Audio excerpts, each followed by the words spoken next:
नमस्कार मेरे प्यारे शिव भक्तों, साधकों। अगर आप भी रात को सोने से पहले मन की अशांति, चिंता या उलझनों के साथ सोते हैं, तो आज का यह वीडियो आपके लिए बहुत खास है।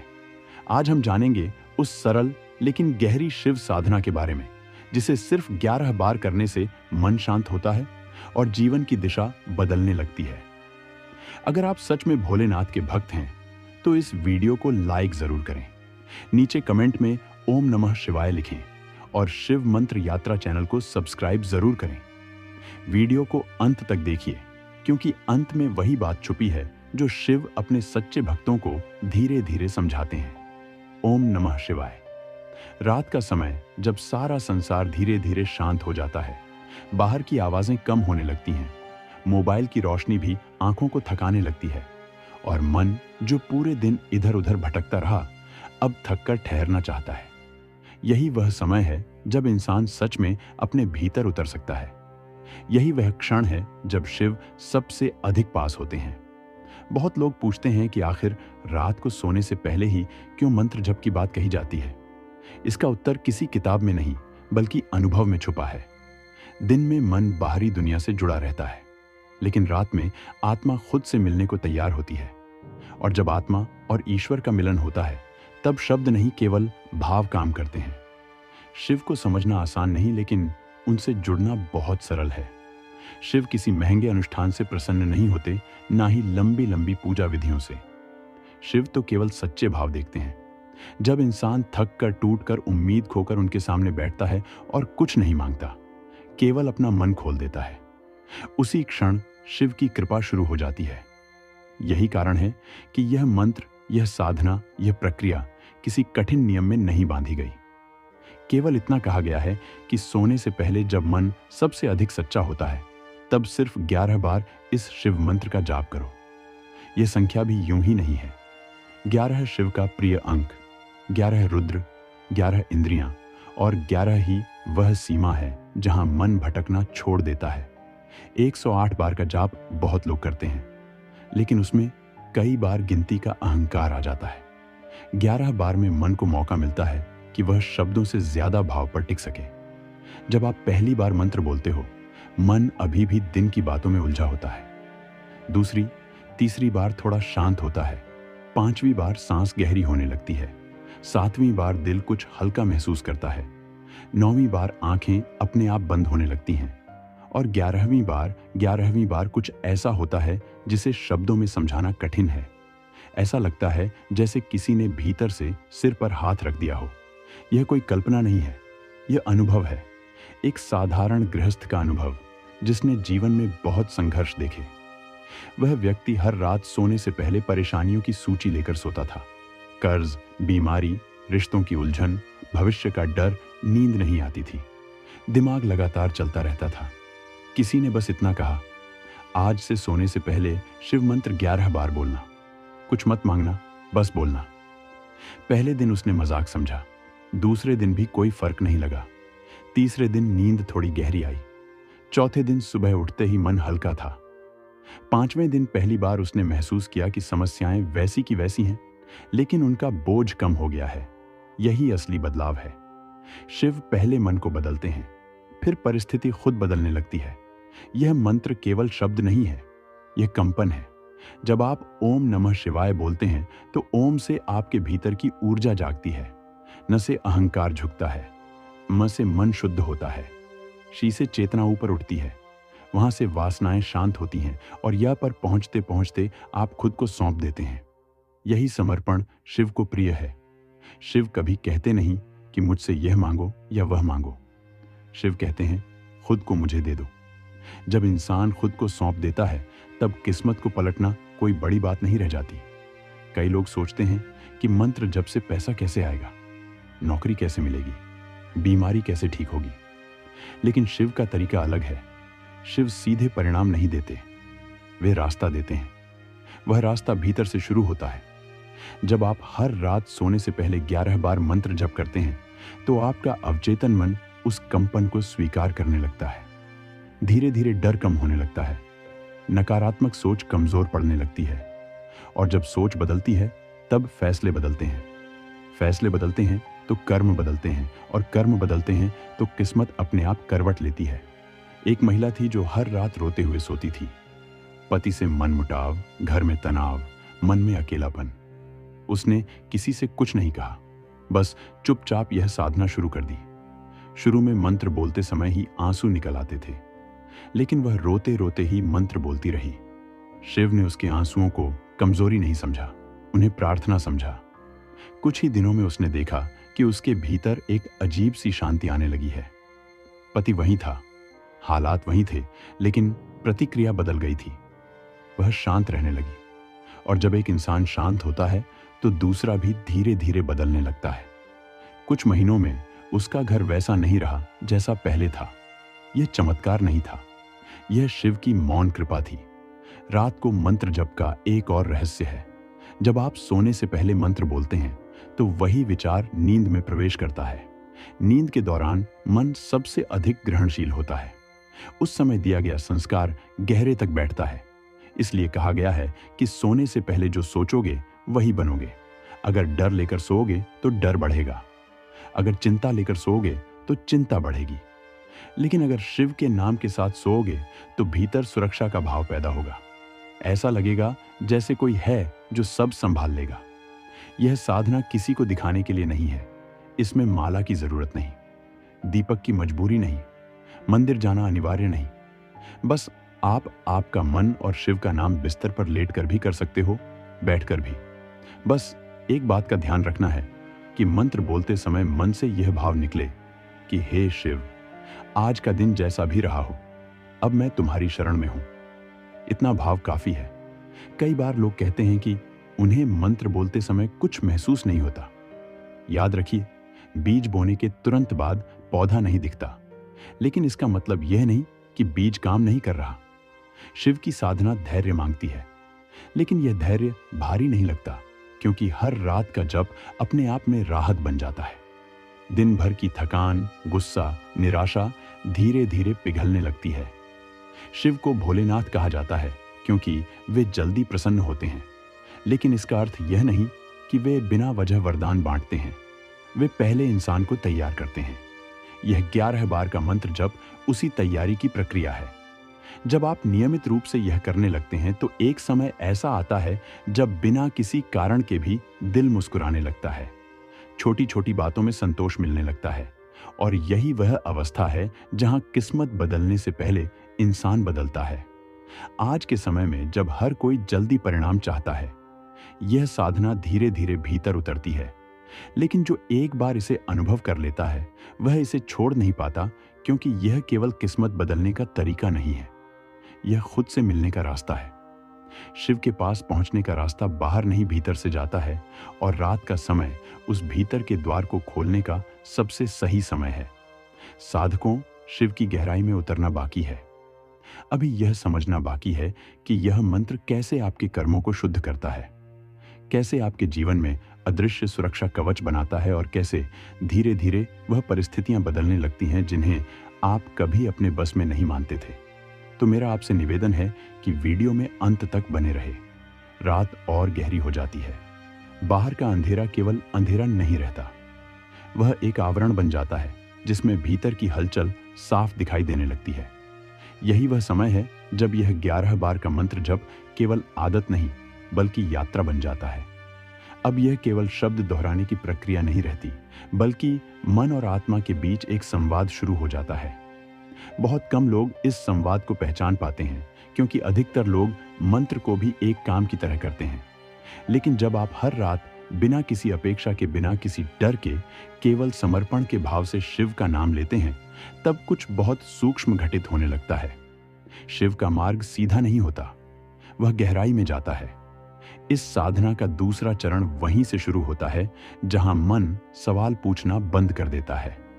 कई लोग पहले कुछ दिनों तक मंत्र जप करते हैं और फिर छोड़ देते हैं, क्योंकि उन्हें लगता है कि कुछ बदल नहीं रहा।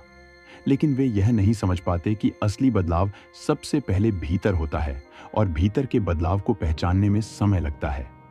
यह ठीक वैसा ही है जैसे अंधेरे कमरे में आंखें अचानक रोशनी में नहीं देख पाती। धीरे धीरे देखने की क्षमता विकसित होती है। जब आप लगातार इस साधना को करते हैं तो एक समय ऐसा आता है जब सोने से पहले मंत्र जप करते ही सांस अपने आप धीमी हो जाती है, शरीर ढीला पड़ने लगता है, दिन भर का तनाव जैसे पिघलकर कहीं बह जाता है। यह कोई साधारण विश्राम नहीं होता, यह एक गहरी ऊर्जा का संतुलन होता है। शिव को योगी कहा गया है क्योंकि वे शरीर और चेतना के संतुलन के स्वामी हैं। उनका नाम लेने मात्र से ही शरीर का संतुलन धीरे धीरे सुधरने लगता है। एक युवक था जो हर समय बेचैनी में रहता था। नौकरी ठीक थी, घर ठीक था, फिर भी मन में खालीपन था। वह कहता था कि सब कुछ होने के बावजूद कुछ कमी है। जब उसने यह साधना शुरू की तो शुरू में उसे भी कुछ महसूस नहीं हुआ, लेकिन करीब 3 सप्ताह बाद उसने एक अजीब बात नोटिस की। उसे बिना कारण घबराहट आनी बंद हो गई थी। वह छोटी छोटी बातों पर चिड़चिड़ा नहीं होता था। उसके भीतर जैसे एक ठहराव आ गया था। यही वह ठहराव है जहां से जीवन की दिशा बदलती है, क्योंकि जब मन स्थिर होता है तभी सही निर्णय लिए जाते हैं। यह मंत्र कर्मों पर भी काम करता है, लेकिन कर्मों को बदलने का तरीका बहुत सूक्ष्म है। शिव कर्म काटते नहीं, वे कर्मों की पकड़ ढीली कर देते हैं। जब आप हर रात शिव का नाम लेते हैं तो दिन में होने वाली गलतियों का बोझ मन पर नहीं चढ़ता। आप पछतावे में नहीं फंसते।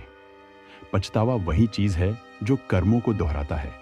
जब पछतावा कम होता है तो वही गलती दोबारा नहीं होती, और यही प्रक्रिया धीरे धीरे आपके भविष्य को साफ करने लगती है। बहुत से लोग यह पूछते हैं कि क्या केवल 11 बार मंत्र जप से सच में किस्मत बदल सकती है? इस प्रश्न के पीछे भी एक बेचैनी छुपी होती है। इंसान चाहता है कि कोई बाहरी शक्ति आए और उसकी समस्याएं तुरंत खत्म कर दे, लेकिन शिव बाहरी चमत्कार कम करते हैं, आंतरिक क्रांति ज्यादा करते हैं। जब भीतर क्रांति होती है तो बाहर की परिस्थितियां अपने आप बदलने लगती हैं, कभी किसी व्यक्ति के रूप में, कभी किसी अवसर के रूप में, कभी किसी अचानक हुए निर्णय के रूप में। एक वृद्ध व्यक्ति थे जो जीवन भर मेहनत करते रहे, लेकिन अंत में उन्हें लगता था कि उन्हें वह सम्मान नहीं मिला जिसके वे हकदार थे। मन में कड़वाहट थी। उन्होंने यह साधना अपनाई, बिना किसी विशेष आस्था के, बस एक प्रयोग की तरह। कुछ महीनों बाद उन्होंने महसूस किया कि वह कड़वाहट धीरे धीरे गल रही है। उन्हें यह एहसास हुआ कि उन्होंने जीवन में बहुत कुछ पाया है जिसे वे कभी देख ही नहीं पाए थे। यही एहसास सबसे बड़ा वरदान है, क्योंकि जब इंसान संतोष सीख लेता है तब भाग्य भी उसका साथ देने लगता है। इस साधना का एक और रहस्य है मौन। मंत्र जप के बाद जब आप कुछ क्षण मौन में रहते हैं तब शिव सबसे अधिक सक्रिय होते हैं। बहुत लोग मंत्र बोलते ही तुरंत सो जाते हैं, इसमें कोई बुराई नहीं है, लेकिन अगर मंत्र के बाद 10 से 15 सेकंड भी चुप रह लिया जाए तो वह मौन भीतर तक उतर जाता है। उस मौन में कई बार उत्तर मिलते हैं, कई बार संकेत मिलते हैं। कभी किसी समस्या का हल अचानक समझ में आ जाता है, कभी किसी व्यक्ति के बारे में आपकी सोच बदल जाती है। शिव का मार्ग भय से मुक्त करता है। यह साधना करने वाले लोग अक्सर कहते हैं कि उन्हें भविष्य का डर कम लगने लगा है। डर खत्म नहीं होता, लेकिन वह नियंत्रित हो जाता है। डर वही चीज है जो किस्मत को जकड़ कर रखता है। जब डर कम होता है तो अवसर दिखने लगते हैं, और अवसर वही चीज है जो किस्मत को नया मोड़ देता है। यह भी ध्यान देने वाली बात है कि इस साधना में दिखावा बिल्कुल नहीं है। आप इसे किसी को बताएं या ना बताएं, इससे कोई फर्क नहीं पड़ता। शिव को प्रचार नहीं चाहिए, उन्हें केवल निरंतरता चाहिए। अगर आप एक दिन छोड़ भी देते हैं तो खुद को दोषी मत मानिए, अगले दिन फिर से शुरू कर दीजिए। शिव अपराध बोध से नहीं, स्वीकार से जुड़ते हैं। धीरे धीरे एक समय ऐसा आता है जब दिन में भी शिव का नाम अपने आप याद आने लगता है, बिना किसी कारण के। यही संकेत है कि मंत्र अब केवल जप नहीं रहा, वह आपके जीवन का हिस्सा बन गया है। और जब कोई चीज जीवन का हिस्सा बन जाती है तब वह जीवन को दिशा देने लगती है। अभी तक आपने यह समझा कि यह साधना केवल रात की नहीं, पूरे जीवन की तैयारी है। यह कैसे मन को स्थिर करती है, कर्मों की पकड़ ढीली करती है और भीतर से इंसान को बदलना शुरू करती है। लेकिन अभी भी एक बहुत गहरी परत बाकी है। अभी यह समझना बाकी है कि यह मंत्र कैसे अदृश्य रूप से आपकी रक्षा करता है, कैसे नकारात्मक शक्तियां अपने आप दूर होने लगती हैं, और कैसे एक दिन आप पीछे मुड़कर देखते हैं तो पाते हैं कि आपकी किस्मत सच में बदल चुकी है। जब कोई साधक इस साधना को कुछ समय तक निरंतर करता है, तब एक क्षण ऐसा आता है जब उसे यह एहसास होने लगता है कि अब वह मंत्र नहीं जप रहा, बल्कि मंत्र उसके भीतर जप रहा है। यही वह अवस्था है जहां साधना प्रयास नहीं रहती, वह स्वभाव बन जाती है। रात को सोने से पहले जब आप 11 बार शिव मंत्र का जाप करते हैं, तब धीरे धीरे मन उस लय को पहचानने लगता है। उस लय में डर नहीं होता, अपेक्षा नहीं होती, केवल भरोसा होता है। और भरोसा ही वह पुल है जो इंसान को शिव से जोड़ता है। शिव को कालों का काल कहा गया है क्योंकि वे समय से परे हैं। जब आप उनका नाम लेते हैं तो आप भी कुछ क्षणों के लिए समय से बाहर निकल आते हैं। न बीते हुए कल की चिंता रहती है, न आने वाले कल का भय। केवल यह क्षण, केवल यह श्वास, केवल यह नाम, यही वह अवस्था है जहां कर्म कमजोर पड़ने लगते हैं। क्योंकि कर्म समय से बंधे होते हैं और जब आप समय से ऊपर उठते हैं तब कर्म की पकड़ अपने आप ढीली हो जाती है। यह साधना आपको बाहर से मजबूत नहीं बनाती, यह भीतर से एग बनाती है। बाहर की परिस्थितियां चाहे जैसी हों, भीतर एक स्थिरता जन्म लेने लगती है। लोग अक्सर कहते हैं कि अब चीजें मुझे उतना परेशान नहीं करती। यही शिव की सबसे बड़ी कृपा है, क्योंकि जब कुछ आपको तोड़ नहीं पाता तब आप अजय हो जाते हैं। किस्मत उसी का साथ देती है जो भीतर से टूटा हुआ नहीं होता। इस मंत्र जप का एक सूक्ष्म प्रभाव यह भी होता है कि आपकी ऊर्जा साफ होने लगती है। बहुत से कष्ट बिना कारण नहीं आते, वे हमारी ही उलझी हुई ऊर्जा का परिणाम होते हैं। जब हर रात शिव का नाम लिया जाता है तो वह उलझन धीरे धीरे सुलझने लगती है। नकारात्मक विचार कमजोर पड़ने लगते हैं, क्रोध जल्दी शांत हो जाता है, ईर्ष्या की जगह करुणा आने लगती है, और जहां करुणा होती है वहां शिव स्वयं उपस्थित होते हैं। धीरे धीरे साधक यह महसूस करने लगता है कि अब उसे हर बात पर प्रतिक्रिया देने की आवश्यकता नहीं है। मौन अपने आप गहराने लगता है। यह मौन कमजोरी नहीं होता, यह परिपक्वता होती है। शिव स्वयं मौन के देवता हैं। कैलाश पर बैठा शिव बोलता नहीं, फिर भी पूरा अस्तित्व उनसे संवाद करता है। जब साधक इस मौन को समझ लेता है तब जीवन का आधा बोझ अपने आप उतर जाता है। इस साधना का सबसे बड़ा रहस्य यह है कि इसमें आप कुछ पाने नहीं जाते, बल्कि कुछ छोड़ने जाते हैं। डर छोड़ने जाते हैं, नियंत्रण छोड़ने जाते हैं, शिकायत छोड़ने जाते हैं। और जैसे जैसे आप छोड़ते जाते हैं वैसे वैसे जीवन अपने आप भरने लगता है। यह भराव बाहर से नहीं आता, यह भीतर से उठता है, और जो भीतर से भरा होता है उसे बाहर कुछ भी खाली नहीं कर सकता। कई बार साधक यह महसूस करता है कि कुछ अदृश्य सी सुरक्षा उसके चारों ओर बन गई है। वह जहां जाता है वहां चीजें अपने आप संभल जाती हैं। इसका अर्थ यह नहीं कि जीवन में कठिनाई नहीं आती, बल्कि इसका अर्थ यह है कि कठिनाई साधक को डुबो नहीं पाती। शिव की कृपा छाया की तरह होती है, वह दिखती नहीं लेकिन हर समय साथ रहती है। यह 11 बार का मंत्र जप बहुत छोटा लगता है, लेकिन इसकी गहराई अथाह है। यह आपको थकाता नहीं, यह आपको विश्राम देता है, यह आपसे कुछ छीनता नहीं, यह आपको हल्का करता है। और यही कारण है कि जो लोग इसे सच्चे भाव से करते हैं वे एक दिन पीछे मुड़कर देखते हैं और पाते हैं कि उनका जीवन अब वैसा नहीं रहा जैसा पहले था। परिस्थितियां बदली हों या ना बदली हों, दृष्टि पूरी तरह बदल चुकी होती है, और जब दृष्टि बदलती है तो वही सबसे बड़ा परिवर्तन होता है। शिव किसी एक धर्म, एक विचार या एक परंपरा में सीमित नहीं है। शिव चेतना है, और यह साधना उसी चेतना से जुड़ने का सबसे सरल मार्ग है। ना कोई डर, ना कोई नियमों का बोझ, केवल रात का सन्नाटा, आपका श्वास और शिव का नाम, इतना ही पर्याप्त है। अगर आप इस साधना को आज से शुरू करते हैं तो किसी चमत्कार की प्रतीक्षा मत कीजिए, बस अनुभव की प्रतीक्षा कीजिए। अनुभव धीरे आएगा, लेकिन जब आएगा तो आपको बदल कर रख देगा। क्योंकि शिव जब आते हैं तो चुपचाप आते हैं, लेकिन जब जाते हैं तो सब कुछ बदल कर जाते हैं। अब इस वीडियो के अंत में बस इतना ही कहना है। अगर इस वीडियो ने आपके मन को थोड़ा भी शांत किया हो, अगर शिव का नाम सुनकर आपके भीतर कुछ हल्का हुआ हो, तो इस वीडियो को एक लाइक जरूर दीजिए। अगर आप शिव चेतना ध्यान और गहराई भरे ऐसे ही वीडियो आगे भी पाना चाहते हैं तो शिव मंत्र यात्रा चैनल को अब भी सब्सक्राइब कर लीजिए, और नीचे कमेंट में बस इतना लिख दीजिए, ओम नमः शिवाय, या फिर अपना कोई अनुभव जो आप इस साधना के साथ महसूस कर रहे हैं। आपका एक छोटा सा कमेंट भी इस साधना को और गहरा बना देता है। शिव आपकी साधना स्वीकार करें। ओम नमः शिवाय।